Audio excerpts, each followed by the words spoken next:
Hello, everyone. Good afternoon. How are we all doing? Um, Welcome to Growth Habits with Ngozi. I am your personal guide on the journey of growth, just to go around and make sure that we are live. Okay, I can't see anywhere. Okay, please do let me know if you can hear me. We're supposed to be live. Yeah, well, we're live on Instagram, but I'm not seeing that we are live on Facebook yet. Okay, good. We are live on Facebook. All right. Welcome, welcome, welcome. How are you doing? How is everyone? How is your day going so far? This is Growth Habits with Ngozi, and remember that I am your personal guide on this journey of growth. So, how are we doing? How have we been managing? I think I gave us an assignment last week, if I can remember. We started the new series talking about our, maintaining good habits, building and sustaining good habits this year. And we did the first session last week. Please do let me know. Okay, just needed to be sure that I was audible. Um, Gifted Oma, thank you for joining me on Instagram. I can see you. I can't see who is live on Facebook yet, but whoever is there, thank you for joining me. I'm so glad you're here today. So we started this series, as I was saying, on building sustainable good habits. Habits that will help this year be better than last year, of course. That will help this year be a year that we achieve more than we have ever achieved before. That will help this year be a year that we're able to do more, that we don't just set goals and leave them like that, but that we set goals and we achieve those goals. We make good progress, not just that we're achieving the goals, but we're making, okay, we're making good progress in our plans for the year, plans for our lives, actually, not just for the year. So we started this series last week. And last week, okay, that's fine. Just going through once again. So we started this series last week. And last week we did we talked about the science of habits. That's the science behind habits. Why do we have them? And all that. So we started the series and we talked about the science of habits. And we looked at the foundation of the habits, our how we form habits, really. How do we form these habits? And we try to understand, how they are formed and why they matter, why these habits matter. Uh, okay. And we also looked at how we could build good habits somehow. So, and we said that habits, they are behaviors generally that we do on autopilot. We don't have to think too much about them because we have repeated them so much that our system, our brain, has just accepted them as the norm, and they just run on autopilot. That's habit. That was what part of what we discussed last week. And habits can be good, they can be bad, because any behavior that we repeat, remember, and we repeat it so much so that it runs on autopilot in our lives, is a habit. So we can have the good ones, we can have the bad ones. And we talked about the habit loop, which is how we basically form this habit. There is a cue, something that triggers this activity or this reaction or this behavior. There is a cue, then there is a routine, that is the action or behavior. Something cues it, something triggers it, then we do it, and then there's a reward.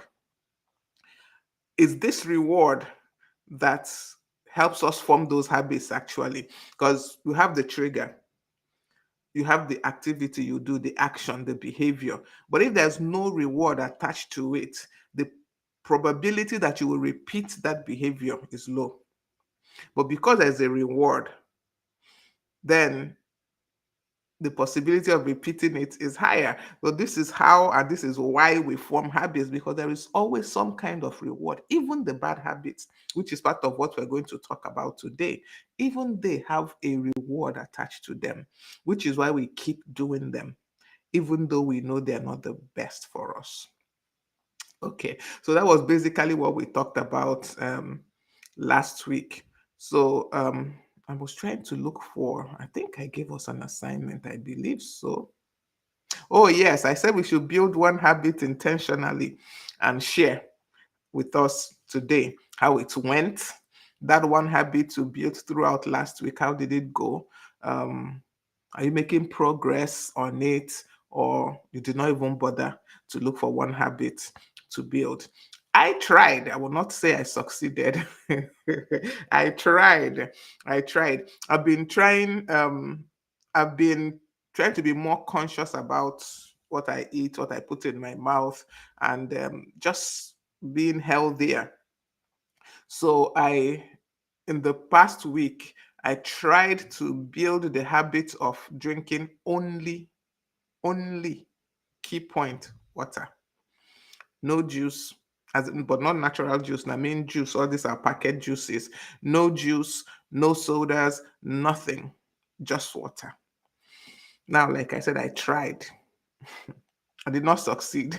I did not succeed. Maybe I didn't put as much effort as I should. I don't, for right now, I really can't say, but I did not succeed. I attempted, and maybe for the first um, day or so, yes, I was able to. Was it one day? I think I succeeded. Oh, I actually succeeded more than what you see. Sometimes these things, if this is how we, well, I say, underestimate what we are doing. So now in my head, I'm thinking that I failed because I drank soda. But now that I'm thinking, I was only once that I actually took soda since last week. For the whole of last week till today. From last week Tuesday, we saw the whole of last week. From last week Tuesday till today is once I drank soda, which is good. Which is good. But you see, this is actually how we self sabotage. In my head, see, I've already told us that I didn't succeed. I've already told us that I didn't do well. But thinking about it now, I did better than I thought. I only drank soda once in the whole of a period of 1 week, which before not going to happen. It's not, I don't even know. Because let me explain why I chose this particular habit. Now, I don't drink soda because I just want to drink soda or soft drinks, as we call it in Nigeria. Sorry. So, usually I get this feeling in my stomach like I need to belch, as if my stomach is full of gas and I need to belch. And one thing that helps me is bottle of Coke, Sprite, something that has gas. Fanta doesn't work. So that will tell you that it's not just that I want to be drinking soda. Fanta does not work for me, so I don't do Fanta. I don't do Fanta. But Coke, Sprite, they work. They will make me belch, and my stomach will feel a release. So that is why I drink it most times. I had already dealt with the habit of drinking it for the sake of, oh, I need something sweet. But this one that my stomach will feel like, oh God, is so full of gas and I just need to release. But there are other things that can still give me that same effect. It must not be soda. It must not be a soft drink. That is why I picked up. I said, let me try to break that habit last week between Tuesday and today. And like I said, I actually succeeded until last night. It's even now that now that I'm reviewing it in my head, because I was like, okay, I'll come and talk about this today, but I didn't review it previously in my head. It's just now as I'm reviewing, I realize that it's It's only that last night because this feeling was just too strong. And usually, I usually have gum on hand. Now, let me give us some of my coping mechanisms. If I chew gum for a while, it does release that gas also. So I do not have any gum to chew. And last night, my tummy was like, the gas is too much. I need to release it. So I went and got me a can of soft drink and I took it. So now, when we're talking about habits, this is how we self sabotage. That is where I'm going to with this. This is how we self sabotage. I felt I failed without even realizing that it's just once. I could have just, okay, this is not working. I can't do this. I need to take this soda. It's serving good purposes in my life or whatever. And I would continue from there and just keep drinking. But because now I had to review it, I had to think about it, I realized that for 6 out of 7 days, I kept to my um, resolve. Let me put it that way. So if I continue, let me say if I continue now, if I say, okay, now that I've made it through 1 week, let's do it again next week. Let's do it again next week. Let's do it again next week. You understand? I just keep doing it until it becomes automatic that my brain will not associate the release of that gas in my stomach to soft drink. It will associate it with something else, which is part of what we're going to talk about today. So don't self sabotage in your bid to form habits. Do not self sabotage. Do not self sabotage. It's so easy for us many times to do so. Sharon, I can see you on Instagram. You're welcome. I'm glad you joined me today. I can see two persons on Facebook, but I can't see who they are.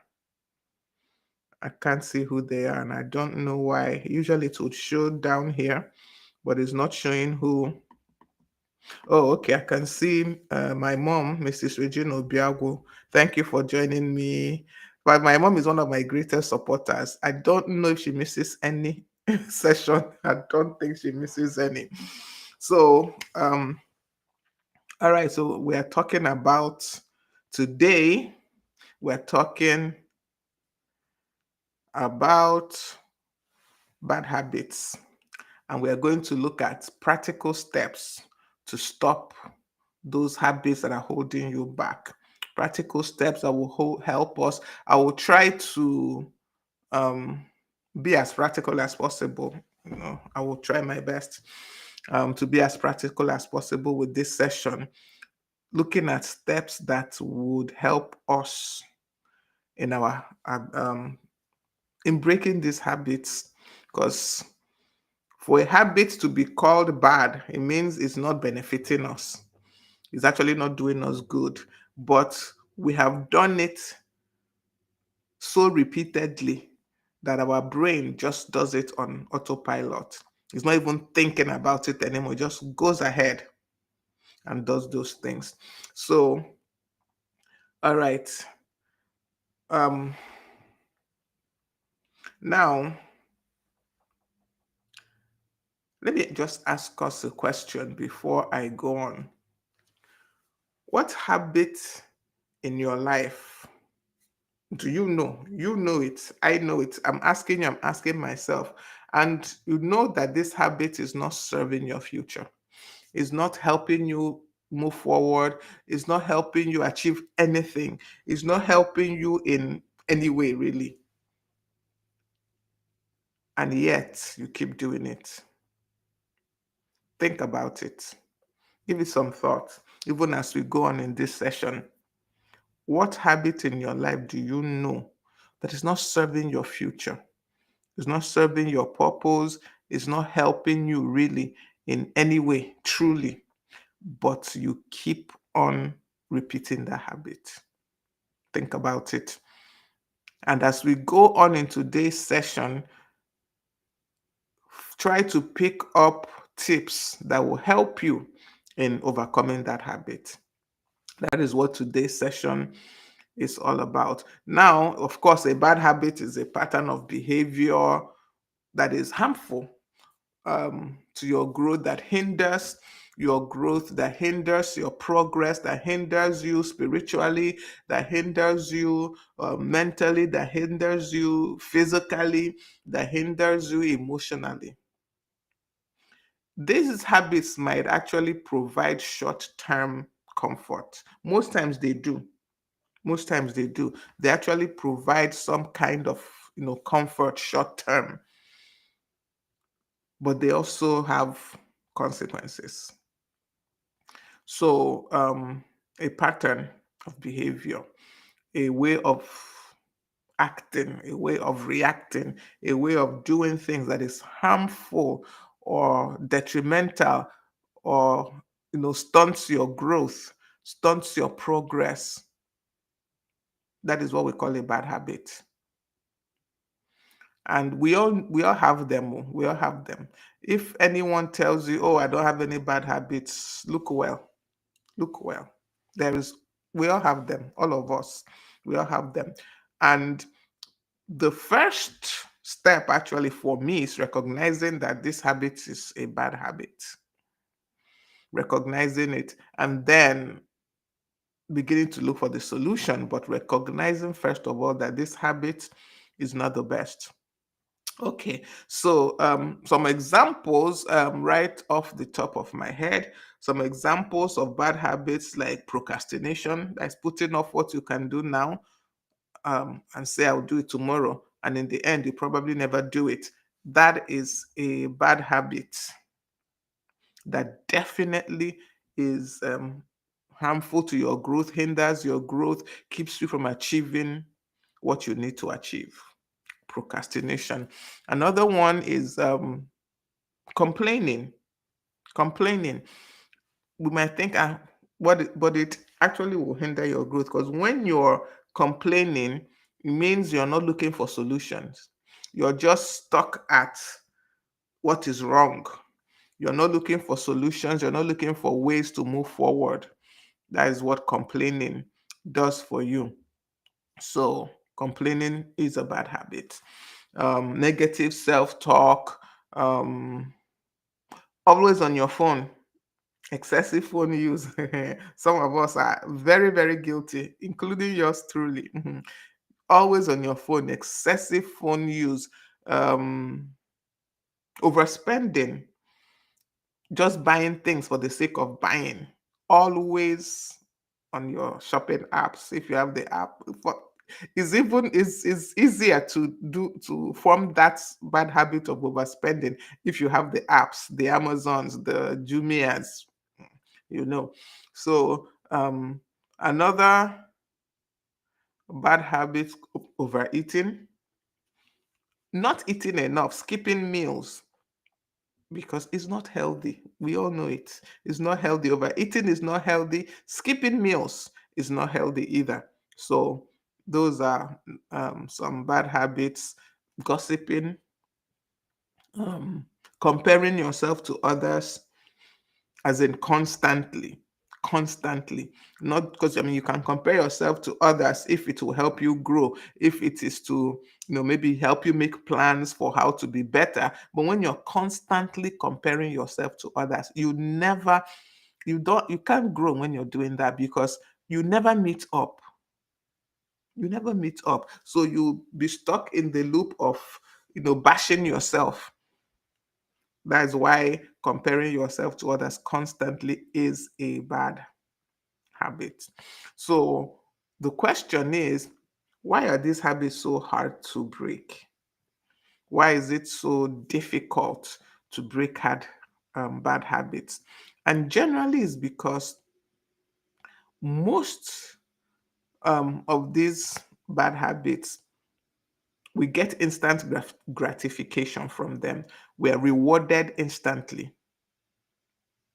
Most of them, you overeat. For example, if the one is you're satisfied, you've eaten, you get the joy of eating. You skip meals, you lose weight. whether it's phantom weight, but you feel lighter. You understand? And you're skipping meals. You feel lighter. You actually feel better temporarily. Um, what other one do I look at? Just to give us an example of the instant reward. Okay, you get angry. The instant reward you get is that feeling of, I put him in his place. I put her in her place. I didn't allow them to step all over me. That's the instant reward you get from those habits. So most times they give us instant reward. And because of that, we keep doing them, even when we know that they're actually bad. Even when we know that they're actually bad. So this is why habits are so difficult to break, truly, because of that instant reward we get from them.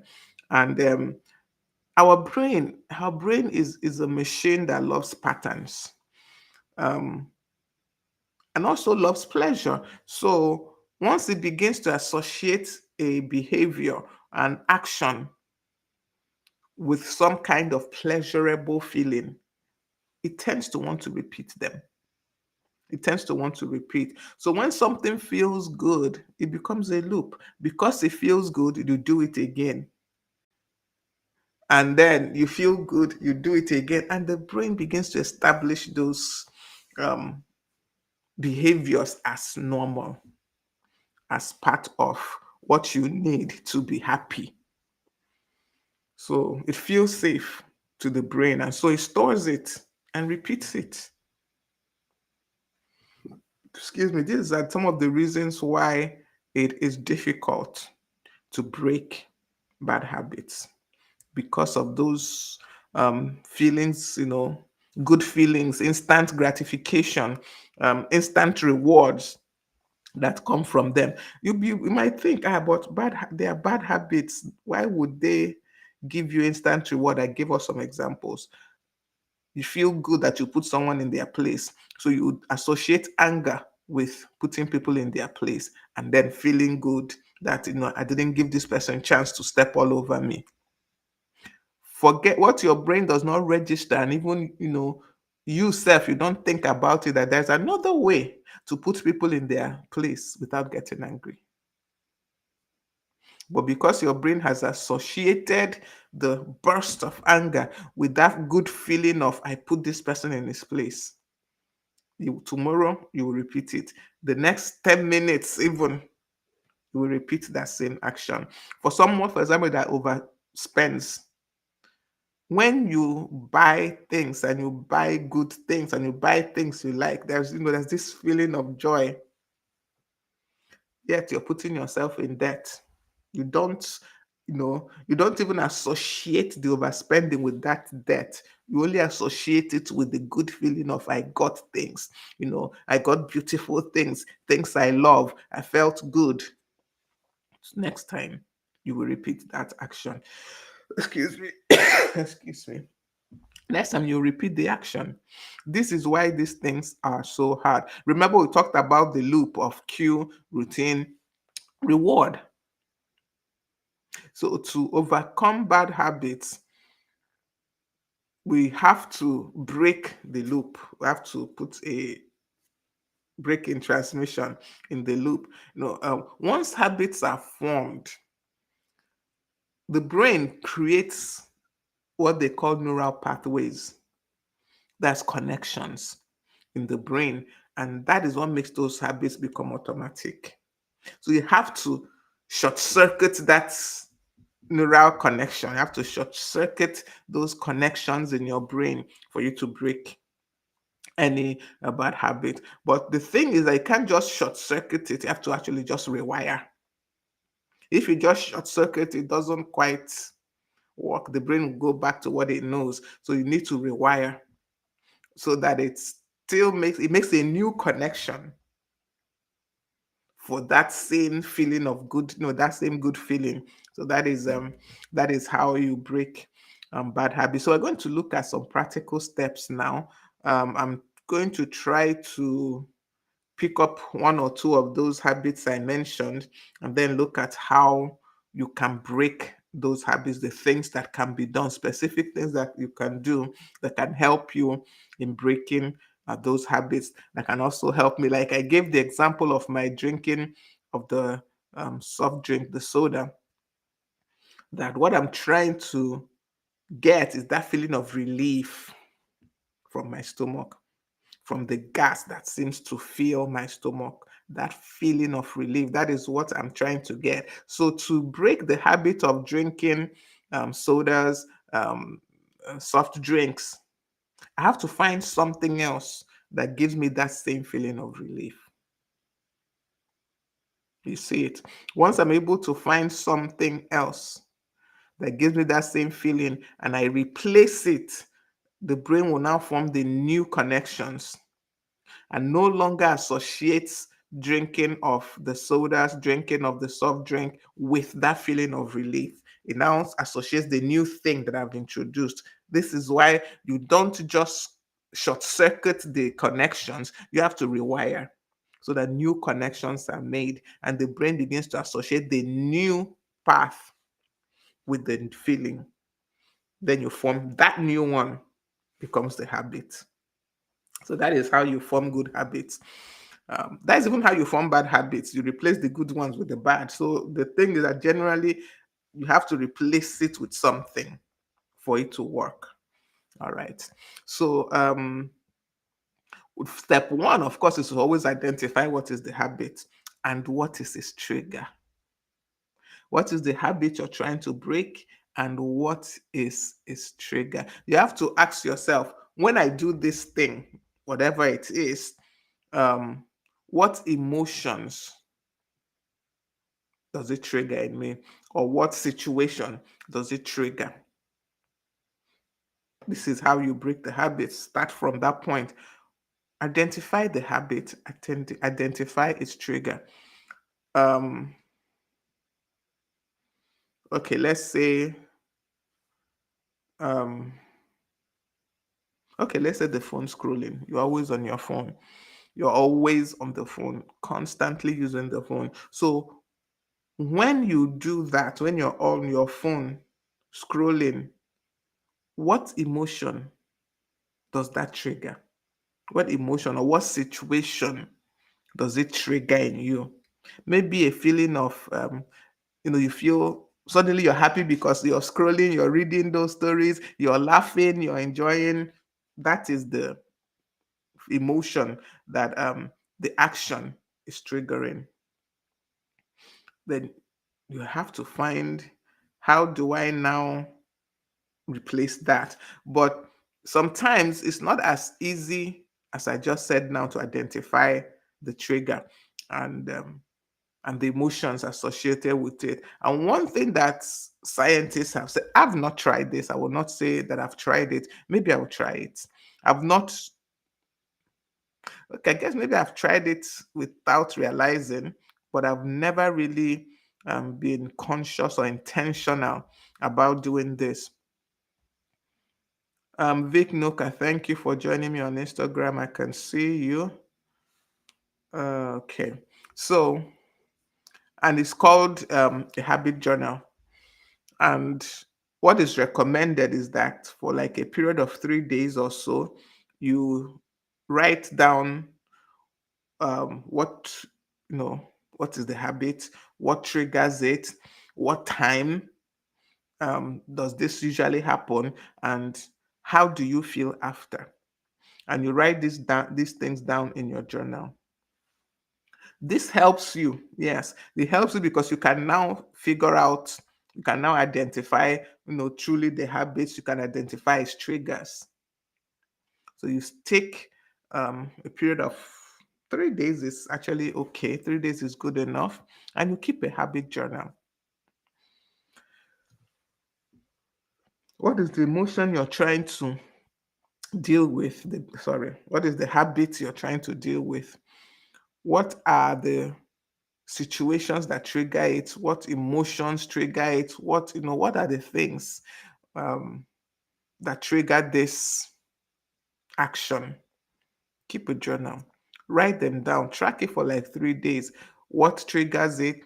When does it happen? Is it something that happens at a particular? In fact, as I'm thinking now, I'm going to do that for this my feeling of a bloating in my stomach. I'm going to do that. I have to do a habit journal. Let me even know. Is it time related so that I will know how to adjust myself? So keep a habit journal. What triggers it? What time does it happen? And how do you feel after you have done the action?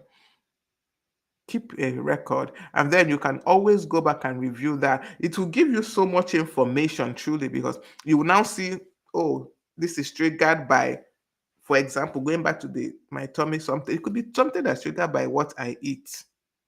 It could actually be a reaction to some foods.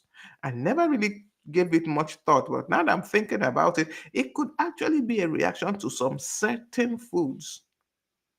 And also, it could be something, that has to do with the time I eat those foods.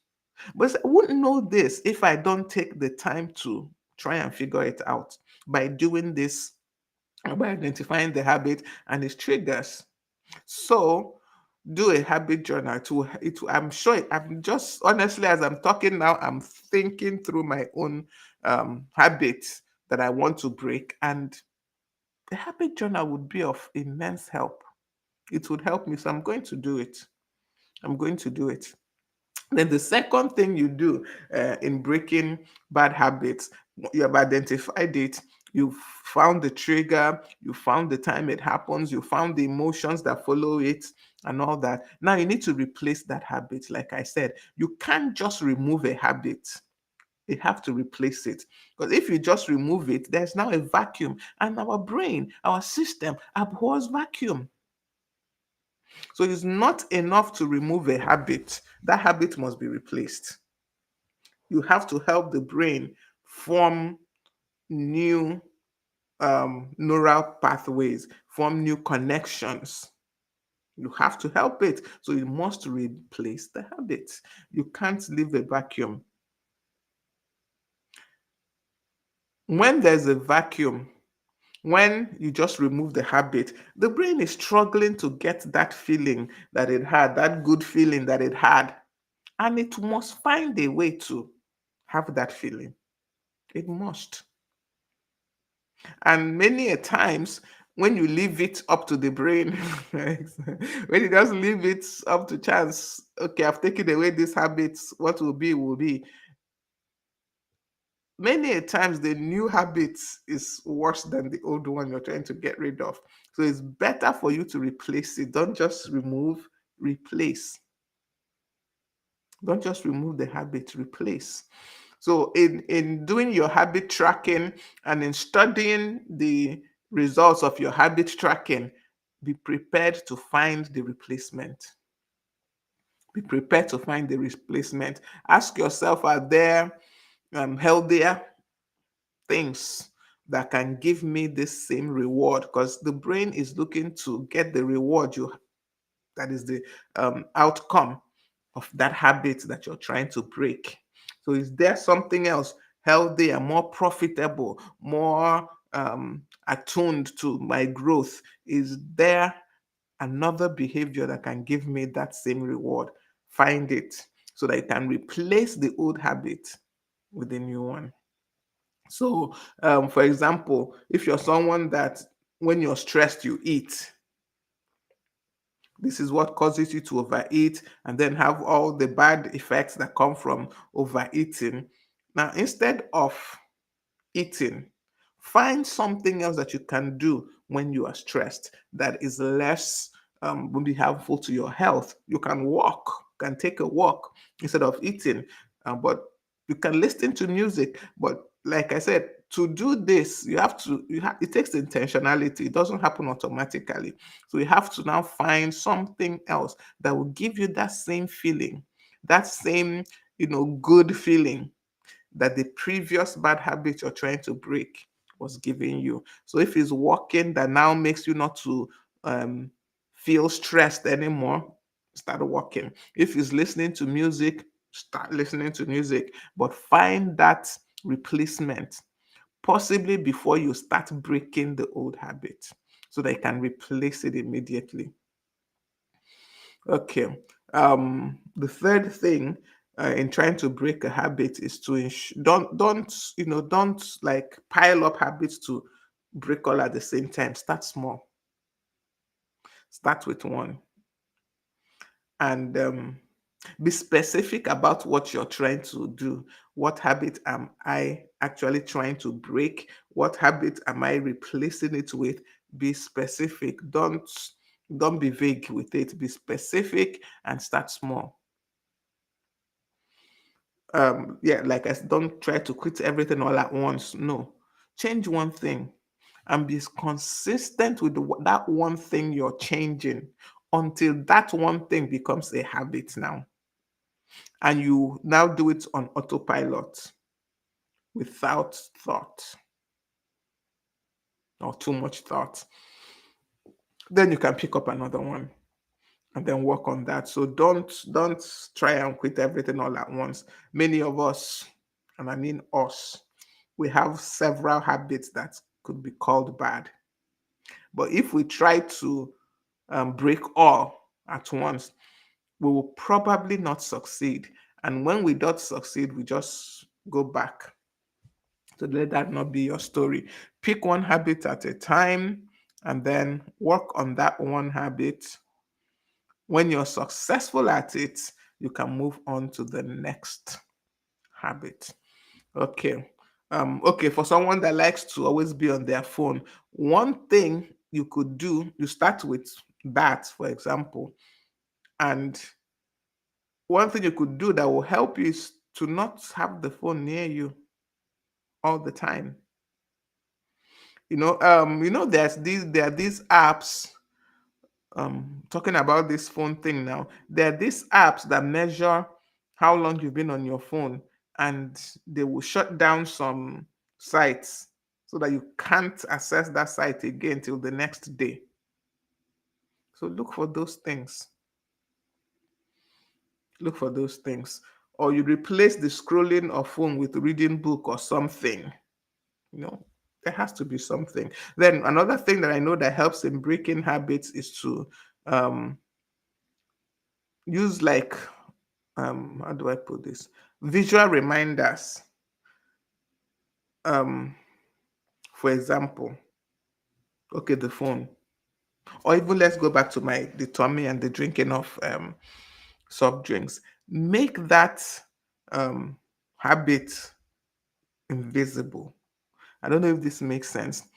Instead, don't have, okay, for going back to my example, don't have soda, soft drinks in your fridge. Because once they are there, you'll be tempted to drink. So move them where they're invisible to you. Move them where the stress of getting there to get that thing is even a deterrent. Now, let me give us an example. When I needed to save, when I was working and I really had to set up a saving plan, I knew that if that savings was in an account that I had access to, I would spend it because things happen, situations come up, emergencies, and they're not frivolous things. So to help myself, I had one is that I had automatic deduction from my salary account for this savings. Then two, the account that had this savings, no ATM card, not on the app. So that for me to get that money, I'll have to get off from my house, get in my car, drive to the bank, stand in the line, and withdraw that money. Now, you know that if the thing I'm looking for this money is not very important, I am not going through that. I am not going through that. So that is the deterrent. I've made it invisible. So definitely I will not spend that money because the stress to get it is too much. So the thing that is needing this my money, if it is not very, very important, very, very urgent, I am not touching that money. So make the habit invisible. Look for a way to take it off your immediate horizon. For example, the phone. Turn off notifications. If your phone is not doing ping, ping, ping, ping, or vibrating, you can actually forget that the phone is there. When you say, okay, I'm going to keep my phone away from me for a while, this is the decision you have taken, and you've turned off notifications, my dear. If that phone is not making any noise, it's possible for you to forget that that phone is there. So turn off notifications. Okay, I've talked about the soda and soft drink. Remove it from where it is clearly visible to you. These things work. These things work. Take it away from where it's then you can also like set the time limits I said on your phone. There are apps for that. I can't even think of any time name now of any app that helps with that on the phone.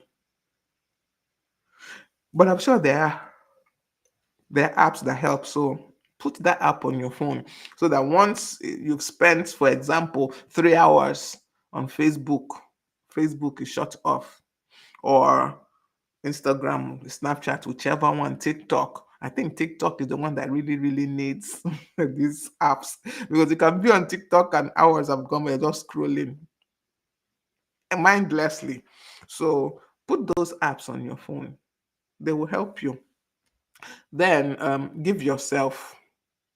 cut yourself some slack as you're trying to break these habits. Cut yourself some slack. Give yourself it's give yourself grace. Give yourself grace. Ensure that you're aiming for progress and not perfection. Aim for progress always, not perfection. Know that it is possible for you to fail sometimes, but have a backup plan that will help you bounce back. Know that it is possible to fail. Don't get into that funk that, because and I want to break this habit, I cannot. Once in a while, you will slip. The problem with having that, I cannot mindset is that when you do fail, you find it more difficult to stand up after the failure. So have it in mind. I'm not saying, expect to fail really, but have it in mind that it is possible that I will stumble. It's possible. And then have your backup plan to bounce back if you stumble. What this does for you really is that because you have that in mind, you have a backup plan in mind in case it happens. The stumbles are really not that, I don't want to say they're not that serious, but they no longer have the effect of,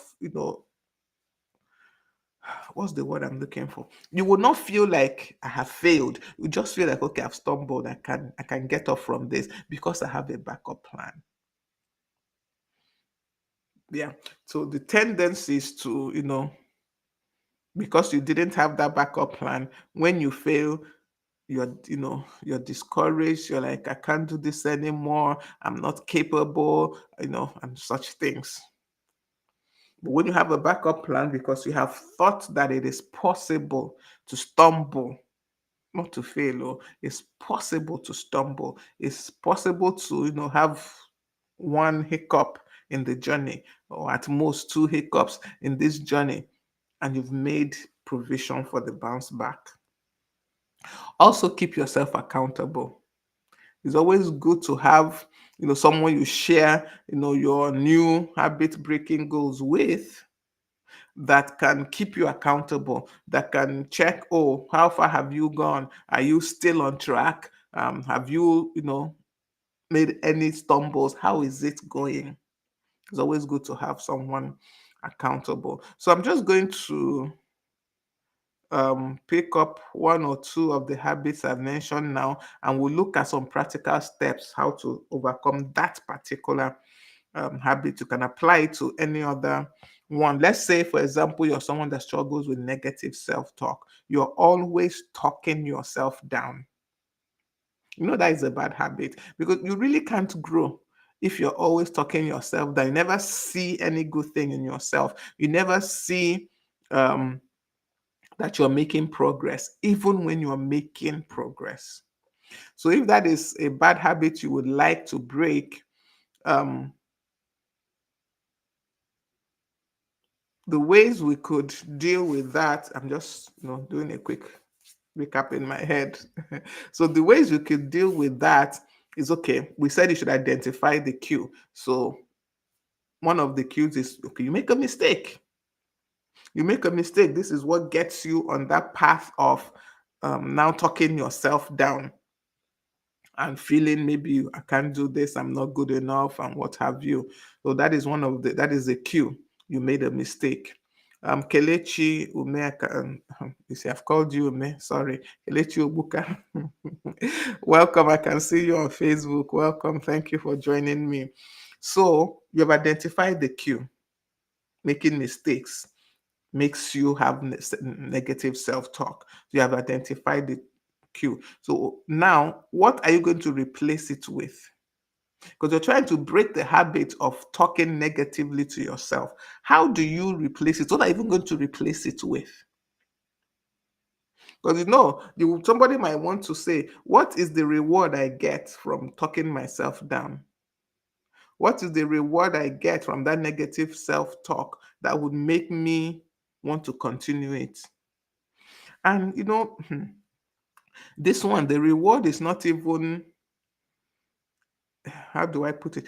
When you tell yourself, oh, you're not good enough, you can't do this, you just, the tendency is you relax. Okay, I'm done. I'm done. And you give up. Now, this sounds bad, really, but to your system, to your brain, all the stress of trying to achieve whatever it is you are trying to achieve is gone. So the brain now associates that negative self-talk with that feeling of no stress anymore. I'm no longer stressed about it. The situation, whether good or for bad, it's done, it's settled, it's finished. So your brain associates the action of negative self-talk with that feeling of release or relief from stress. So now you have to find something that will still give you that same feeling, but that helps you grow, that is good for you. So, for example, you can replace, when that negative thought comes, you replace it with a positive thought. You replace it by saying, okay, okay, the cue was I make a mistake. And you replace it with, yes, I made a mistake. Agreed. Don't deny it. Yes, I made a mistake. But in this mistake, I am growing. In making this mistake, I have not failed. I've just learned a way that does not work. Now, by the time you replace the negative self talk with this truth in your brain, you still get the feeling of, the stress has released. There's a relief of the stress that was building up in your system. So the brain can now break the negative self talk habit and replace it with that positive thought, affirmations, whatever we want to call it, confessions. And for us as Christians, we can reinforce this with scripture. So it's not just replacing it with the truth of, okay, I made a mistake, but I'm growing. You find the scripture that says exactly that, basically. For example, a scripture that Psalm 139. Yeah, yeah, 139, verse 14. And it says, I'm fearfully and wonderfully made. Summarize it. You don't have to cram the whole scripture now. Just that part that says, I'm fearfully and wonderfully made. Hold on to it. Let that be the thought that you have when you make a mistake. So the cue is making a mistake. And when that happens, You revert to negative self-talk, and from negative self-talk, you feel no release from the stress, and then you now associate negative self-talk with relief of stress, and you end up achieving nothing, because you could have actually moved forward from the mistake, but you didn't. So replace it with another thought, a better thought, a more helpful thought. Then your brain will associate mistakes with growth. Do we see how it works? Okay, so this is how it works. Um, which other one can I talk about in the remaining time that I have? Overspending. Should I really talk about overspending or procrastination? Let's use procrastination as the final case study before we wrap it up for today. So, procrastination, you have something that you need to do, but you put it off again and again. So, what is the cue? What is the trigger? That of feeling of you're feeling overwhelmed by the task, or you're feeling bored by the task. So these are the triggers. And when that trigger happens, the routine is you delay it or you distract yourself. The reward you get is that temporary relief or escape. This is the cue, this is the routine, this is the reward of procrastination. Putting off things over and over, and in the end you don't achieve it, you don't achieve anything, you don't make progress. Now, to replace this, the replacement strategy to replace this habit of procrastination, you could do what is called the 2-minute rule. Just tell yourself, okay, I can do this just 2 minutes. Give yourself just 2 minutes to do that activity that you're trying to put off. And after 2 minutes, you can leave it. But see, what happens is that when you are able to even achieve small thing, no matter how small, in that 2 minutes, you get that feeling of relief. You get that feeling of escape. You get that feeling of, oh, I achieved something in 2 minutes. And as you keep doing that, you begin to break the habit of putting things off. Another thing that you can use to replace procrastination is to break big tasks into small, small, small tasks. I've talked about this several because this is something I have practiced. This is something that has helped me over the years, breaking big tasks into small tasks. When you break it into um, small tasks, you lose that feeling of being overwhelmed for sure, because the task is small. It's no longer one massive thing. It's a smaller task, and you're not overwhelmed. You're not feeling overwhelmed, and because you're not feeling overwhelmed, you can attack it. You can try and solve that small task, take care of it, deal with it, because it looks small. And as you do that small one and you are successful, you're getting the feeling of relief. You're getting that feeling of, oh, I did it. I could actually do more. And then before you know it, you're doing more. You see that you're breaking and replacing the loop for procrastination. Um, Another thing I know that can help these are replacement strategies for procrastination, is working in short, focused times and then take a break. I also practiced this.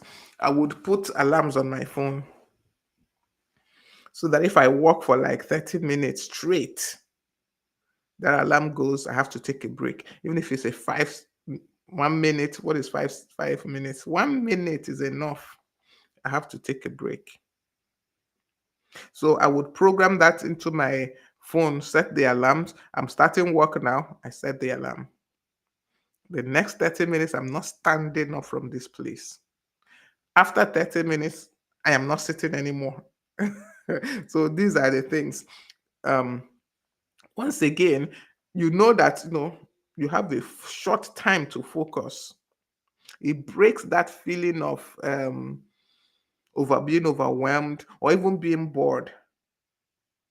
It breaks it up so that you can replace the procrastination with activity, really. So these are some of the things that I know that can help you overcome the bad habit of procrastination. So you have replaced it now. You have replaced the action or the activity of procrastinating with doing something by applying some of these techniques that I've mentioned. Like I said, I know it works because I have tried it. I know I've tried. I know um, what they call it, breaking large tasks into small tasks has worked for me. So instead of putting off the work because it just looks like too much, I break it up into small, small. Let's assume I have to prepare the accounts for the company. The whole account is a lot. But when I now break it down and say, okay, let me work on only let's say assets or something. I don't even know how to explain it now that we can make sense to us, but I break it up to let me just work on 1 month first. I don't have to do the whole 12 months. Let me just do 1 month worth first of work and see. Even that 1 month's worth of task of work, I can break it down further and say, okay, let me look at the accounts for the first 2 weeks of the month. That is not so big. And so the tendency is actually for me to do that one because it's smaller. And as I've achieved that one, I move on. So breaking tasks into micro steps has been a lifesaver for me. Any task that I have, I want to write a book. The idea of writing a book is massive. But I start, okay, let me just write 1 page. For today, just a page. And before you know it, I'm done with 3 pages. Because 1 page looks very simple. 1 page looks very simple. It's not too much. Yeah. So that is how that works. Um, what else? Our time is almost up. I'm trying to think if there's another one I can quickly look at a strategy for. Okay, I think let me leave it there because our time is truly up. So I mean you get the idea. You get the idea of how to break a bad habit. Identify the habit. Identify the triggers. What triggers this habit? What triggers you to do this thing? And then find the replacement. Find something else that gives you the same feeling that the other habit was given to you. Find something else and replace it. Don't just remove bad habits. Please replace them. And something they call habit bundling works. Um, for example, you don't like, I don't even know which one to use now that I can bundle now. Okay, you don't like to, mm, mm, okay, let's say you enjoy exercise. I don't know who does, but some people do. I don't. But let's say you enjoy exercising and you now have a habit that you don't like to do. Schedule that habit to be at, doing that thing with when you're exercising. It helps you because you love to exercise. So that other thing that you don't like, add it to your exercise time. Because you love exercise, you will always want to exercise. And now, because you have added this other habit you're trying to form to it, you will do it at that time because you don't want to miss your exercise time. You love exercising. And before you know it, you have formed the second habit. So it's essential. Um, it's very, very essential that we don't just break the bad habits, but that we replace them. This is the If you didn't hear any other thing, hear this one. We must replace the habits we're trying to break. Don't just remove them. When you remove them, the brain is still trying to get that reward. So it will find another way. To find another way. So don't leave the option to the brain. Give it the option. That other way to still get the feeling you're looking for, whatever good feeling, whatever reward that you were getting from the bad habit, you replace it. Don't allow the brain to be the one to replace it for you. Because really, to the brain, it's not seeing them as good or bad. It's just seeing them as this action gives this reward. So it will look for another action that will give this reward it's looking for. So ensure that you are the one replacing the habit. Don't leave it to chance. Don't leave it to chance. So for this week, I gave us, yes, last week we had an assignment or a challenge that we are supposed to do together, and I shared my own. So please share your own in the comments underneath this video. Oh, okay. You see, I can see Ugonna says breaking down tasks always works for him too. Yes, it honestly it works. It's almost like magic. Onobi says, oh, okay. I'm just seeing all the messages on Facebook now. I didn't see them all this while. Okay, she Onobi says she thinks procrastination is a spirit too. Probably. Probably. It is something that it's very hard to break procrastination, but it's breakable. You can break that habit. Just like I said, do the habit journal for like 3 days and figure out what is the cue, what is the trigger, what is the reward. Figure those things out. Take that 3, 4, 5 days habit journal.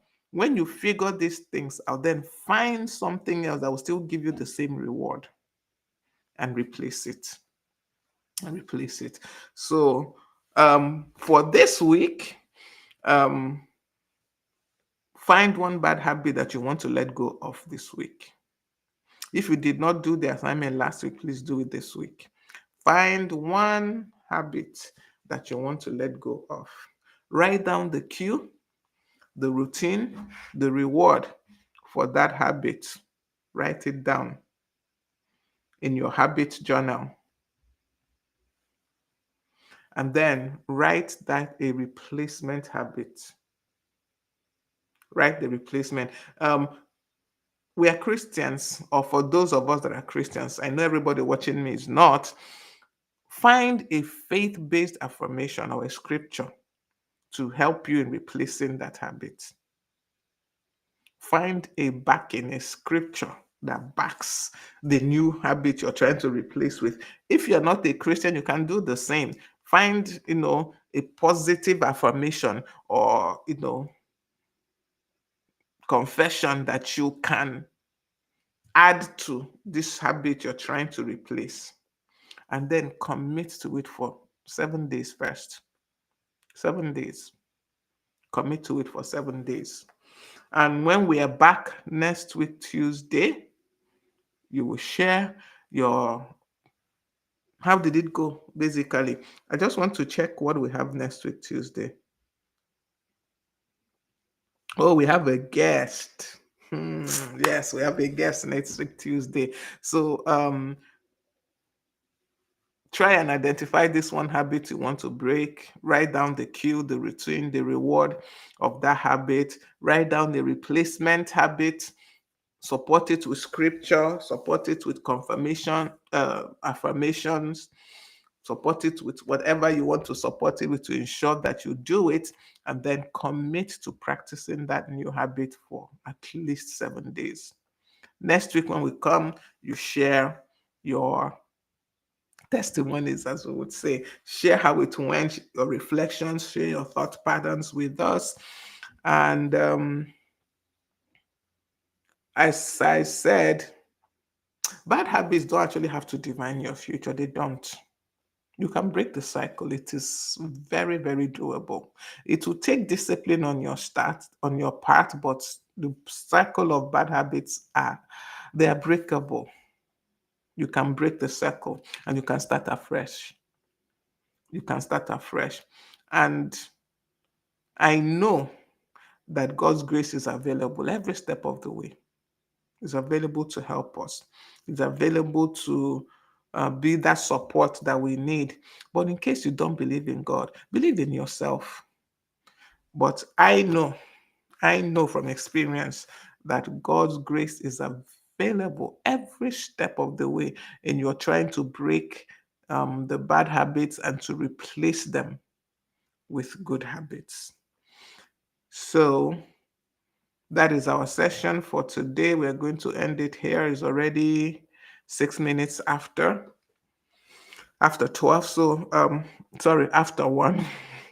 6 minutes after one.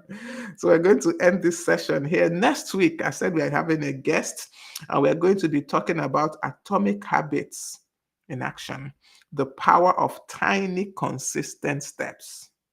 Going to talk about atomic habits. And my guest next week is going to be Coach Ify.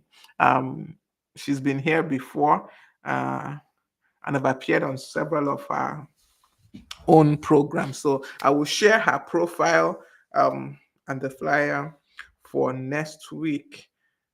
And even the upper week, we also have a guest. So we have two guests in a row. Yeah, we have two guests in a row, and we are going to um, in fact, this whole series, I am looking forward to completing this series.